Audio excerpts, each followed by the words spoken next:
treaty merits. Expel him. And expel him immediately. Of course, for dunceness.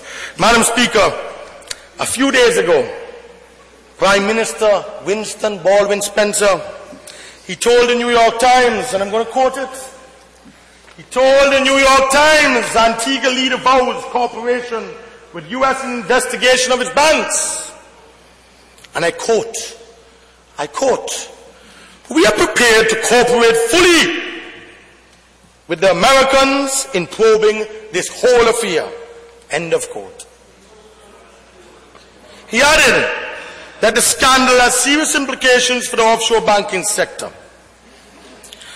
Madam Speaker, what he obviously did not realize is that his acknowledgement countered statements only last week by local bank regulators that the financial system in Antigua was absolutely clean.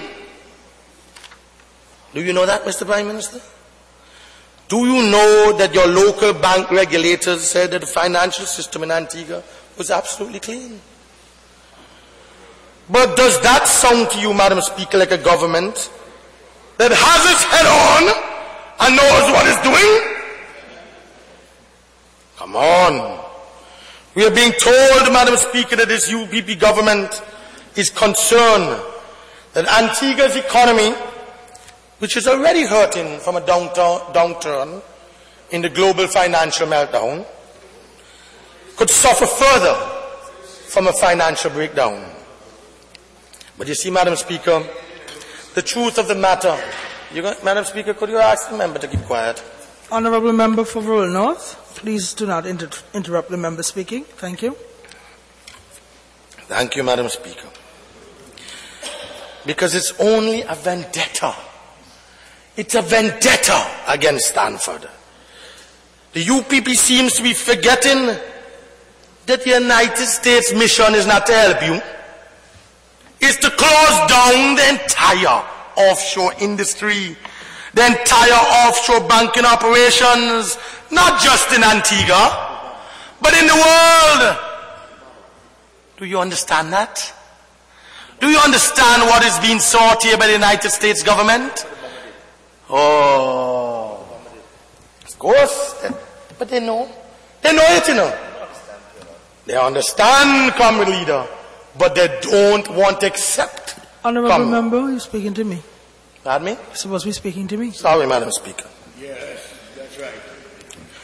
It's all, Madam Speaker, about ensuring that wealthy United States citizens will have no choice but to keep their monies under the purview of the U.S. tax authority, the IRS. Madam Speaker, the implications for Antigua and Barbuda economy are severe. Yes, it's severe. We all agree it's severe.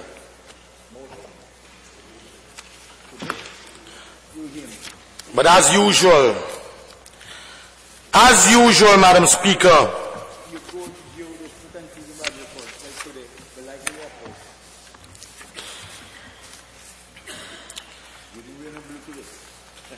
the Prime Minister, Madam Speaker, brings... You having your own meeting over there? Sorry.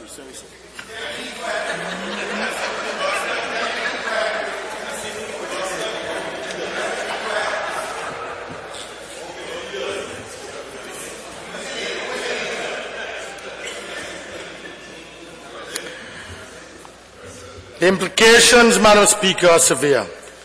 But the Prime Minister has no vision. He's not innovative. He has never been. He has never been creative once in the last 5 years.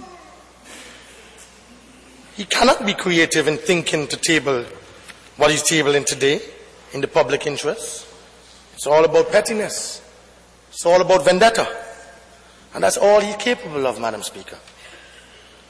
And Madam Speaker, on this point about the offshore dimension of the economy, as it relates to this matter, I want to quote our leader, Lester Bird, who always seems to be so far ahead in his vision for the benefit of Antiguans and Barbudans. And Madam Speaker, the reality is Lester Bird was quoted in today's edition of the Antigua Sun newspaper. And I quote, I see the government is seeking to use this SEC investigation as an opportunity to take back all the land from Mr. Stanford.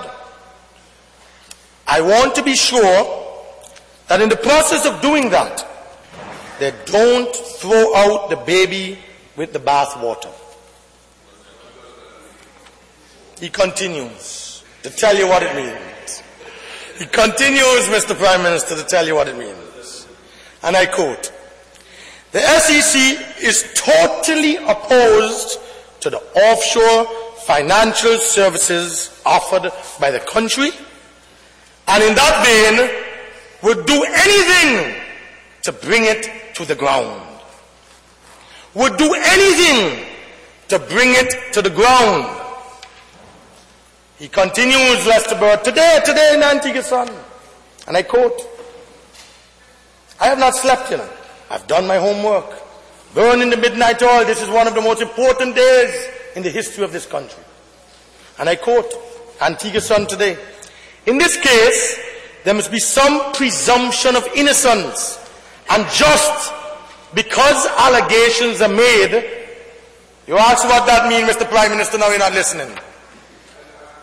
Or you don't care.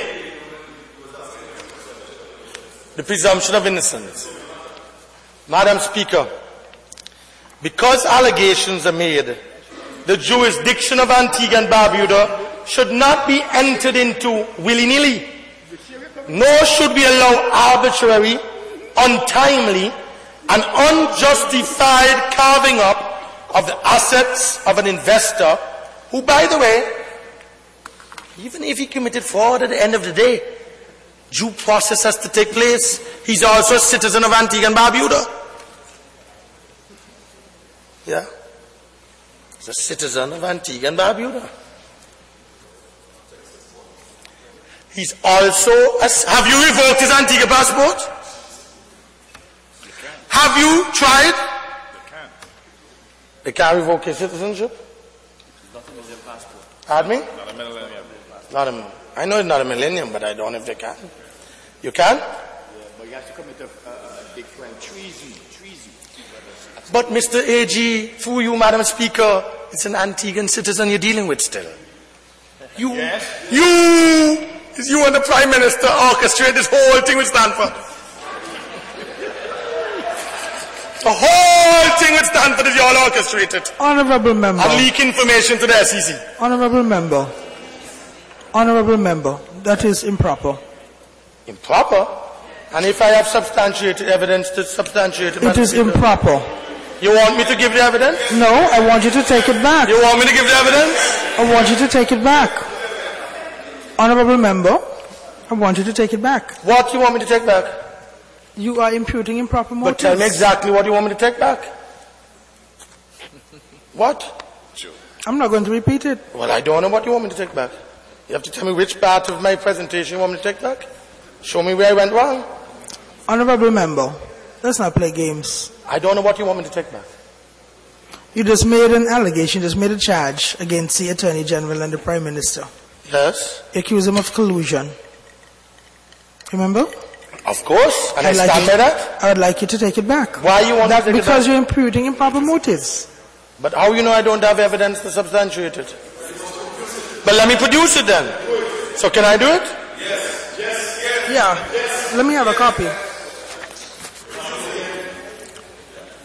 In the interest of peace, take it. In the interest of peace, Madam Speaker, I'll take it back.